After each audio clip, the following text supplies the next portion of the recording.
सेट करके उतारा था। और वो जो आजकल आप लोग की जो सेल्फी और फोटोग्राफ का जो चला हुआ है, People might think it's arrogant of myself to draw parallels between me and my mom.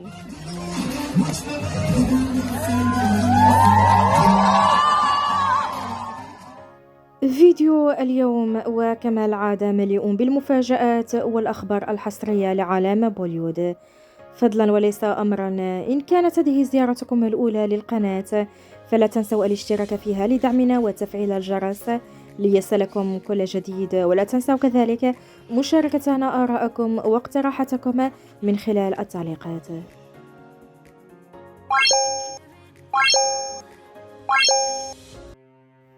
لم تستطع نجمة بوليوود عليا بهات الحفاظ على هدوئها أمام تجاوز صحافة الباباراتزي كل حدود الخصوصية، حيث أنها والبارحة كانت جالسة في غرفة المعيشة بشقتها عندما شعرت أنها تخضع للمراقبة، وعندما نظرت إلى الأعلى رأت أن هناك 2 من المصورين كانا يأخذان صورها خلسة من شرفة المبنى المجاور لها، لتتفاجأ بعد دقائق أنه قد تم نشر صورها عبر مواقع التواصل الاجتماعي من قبل صحيفة إي تايمز الهندية الشهيرة.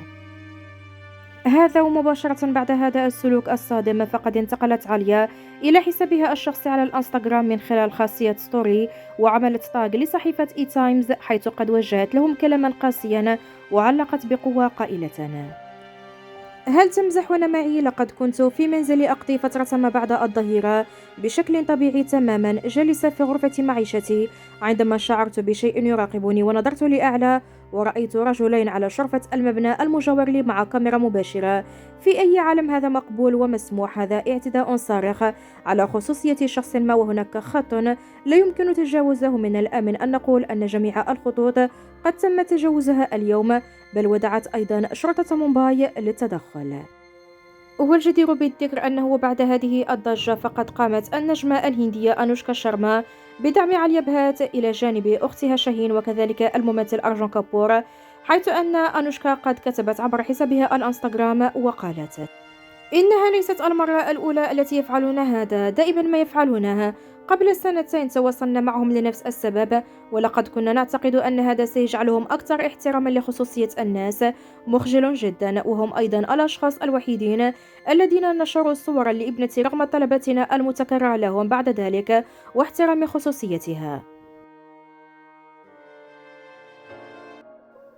ومن جهة أخرى النجمة التلفزيونية سوربي تشاندانا تخرج عن صمتها وتعلق من خلال مقابلة جديدة لها بشأن مسلسلها قلب الأسد الذي قد تم إنهاؤه بعد أشهر قليلة من عرضه، والذي جمعها مع الممثل التلفزيوني ديرج دوبار، حيث أنها قد صرحت قائلة: أنا كممثلة لا أريد التمثيل في مسلسلات تستمر لفترات طويلة، وكل العروض التي مثلتها كانت محدودة، وكنت أعرف كم عدد الحلقات لكي أتمكن من الانتقال إلى أشياء مختلفة، وأنا أحب الأشياء الجديدة والأدوار المختلفة، وبالنسبة لي لكي أكون سعيدة فإن قصة المسلسل والشخصية هي المهمة بالنسبة لي وليس التصنيفات. هناك عدة عروض يقومون بتصنيفها في المراتب الأولى، ولكن عند النظر إلى القصة نجدها مكررة، ويجب على الآخرين أن يحاولوا إحداث بعض التغييرات.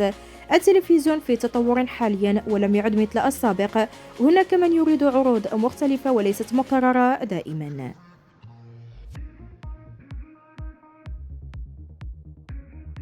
निभा ही ना पाए क्यों बताओ. أما عن النجمة الهندية جانفي كابور فهي تشتاق لوالدتها الراحلة والأسطورة سريديفي، وذلك تزامنا مع ذكرى وفاتها، حيث أنه والبارحة شاركت صورة لها مع والدتها عبر حسابها الانستغرام وأرفقتها بتعليق مؤثر جاء فيه: أمي، ما زلت أفعل كل ما أفعله على أمل أن أجعلك فخورة بي في كل مكان أذهب إليه، وكل ما أفعله يبدأ وينتهي بك.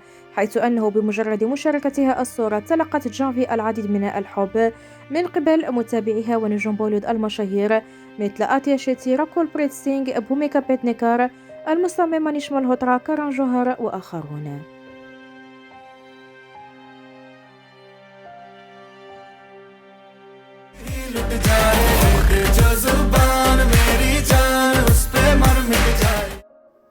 والبارحة تم تداول مقطع فيديو على نطاق واسع عبر مواقع التواصل الاجتماعي عبارة عن فلاش موب والذي تم تصويره داخل جامعة للتجارة بدلهي، حيث قد شوهد العديد من الطلاب وهم يرقصون بحماس شديد على أغنية جومي جوباتان لشاروخان وديبيكا بادوكون.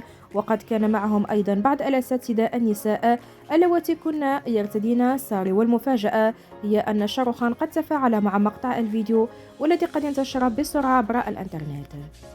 هذا ومباشرة بعد انتشار الفيديو قام شاروخان بمشاركة تغريدة عبر موقع تويتر ووصفهم بنجوم موسيقى الروك التعليمية. وقد جاء في تغريدته: كم هو محظوظ وجود مدرسين وأساتذة يمكنهم تعليمنا والاستمتاع معنا أيضا، نجوم الروك التعليمية كل منهم.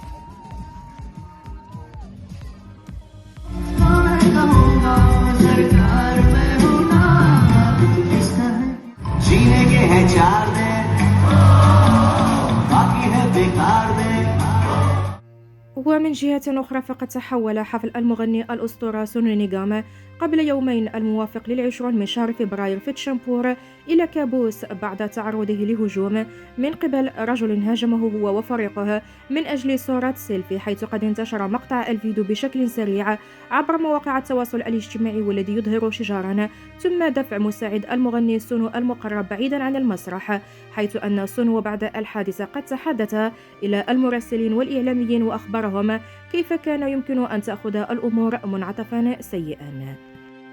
هذا وحسب ما نشرته وسائل الإعلام فإنه كان هناك رجل يسير خلف المغني لالتقاط صورة سيلفي، وقد دفع أمن سونو ومساعده المقرب. وفي حديثه إلى الإعلام صرح قائلا: لقد وقعت على الدرج بعد أن تم دفعي وجاء مساعدي لينقذني ودفع من الخلف كذلك، كان يمكن أن يموت. ولقد تقدمت بشكوى لأنه يجب على الناس التفكير في الأمر عندما يجبرون شخصا ما على التقاط صورة ذاتية. والجدير بالذكر أنه بعد هذه الحادثة الدرامية اقترب المغني سونو من مركز شرطة تشامبور، وذلك من أجل تسجيل شكوى ضد الفاعل.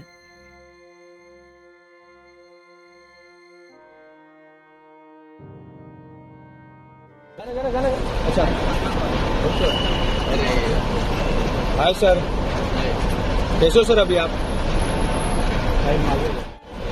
आइए आराम से।